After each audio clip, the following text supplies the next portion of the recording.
శ్రీ మాత్రే నమః అందరికీ నమస్కారం అండి. Welcome back to buy choice house wife channel. ఈ రోజు ఈ వీడియోలో మీతో నేను షేర్ చేసుకుంటుంది ఏంటి అంటే కుబేర కొలము అండి. యంత్ర కొలము వేస్తున్నాను. కుబేర యంత్ర కొలము అంటే ఒక సబ్స్క్రైబర్ నేను పెట్టిన వీడియోలో మీరు ఎలా చేసింది చూపించండి, ఒకసారి కొలము కూడా ఒకసారి వేసి చూపించండి అని అడిగారు. సో తులసీకరం గారు అడిగారు. వాళ్ళ కోసం నేను మళ్ళీ ఈ వీడియో తీస్తున్నానండి. ఓన్లీ యంత్రం మాత్రమే డ్రా చేసి మీకు చూపిస్తున్నాను. ఒకసారి చూడండి. ముందుగా మనం ఒక స్లేట్ తీసుకోవాలండి. మీ దగ్గర ఇదే విధంగా ఇదే స్క్వేర్ లోని మీ దగ్గర చెక్క ఉన్నా ఓకేనండి. ఆ చెక్క ముక్క ఏదైనా మనం వేసుకోవచ్చు, స్క్వేర్ గా ఉండేటట్టు మీ దగ్గర ఉన్న దాన్ని బట్టి. అదే విధంగా 9 1 రూపీ కాయిన్స్ తీసుకోవాలి. మీకు ముందు వీడియోలో ఆల్రెడీ అన్ని చెప్పాను. అలాగే పసుపు, కుంకుమ, గంధం, అక్షతలు తీసుకోవాలి. మెయిన్ ఏంటంటే గంధం అనేది ఎక్కువగా వేసి కొంచెం తిక్కుగా అయ్యేటట్టు కలుపుకోవాలి దాన్ని. ఇప్పుడు మనం గంధంతో ఈ యంత్రకొలం అనేది డ్రా చేసుకున్నాము. ఈ యంత్రకొలం అనేది డ్రా చేసేసాక మొత్తం అంతా స్క్వేర్ గా మూడు అడ్డంగా 3 నిలువుగా డ్రా చేసి మొత్తం 9 బాక్సెస్ వస్తాయండి.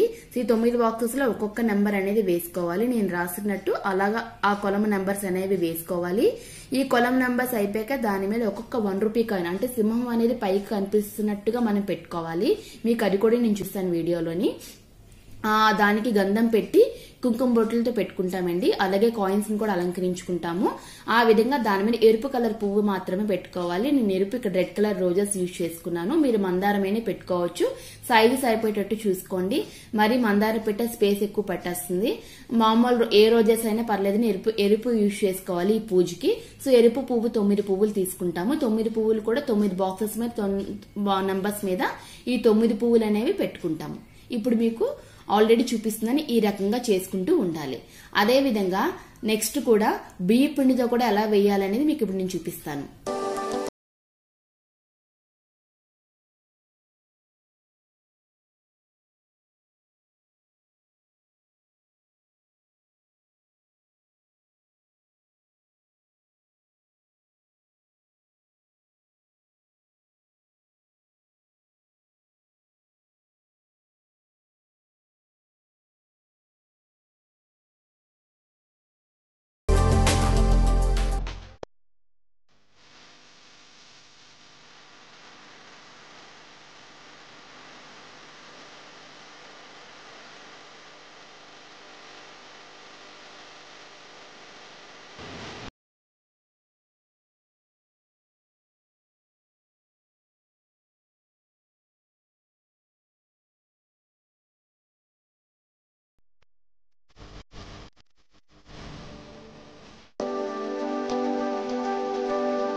చూసారు కదండి కుబేర యంత్రకులము.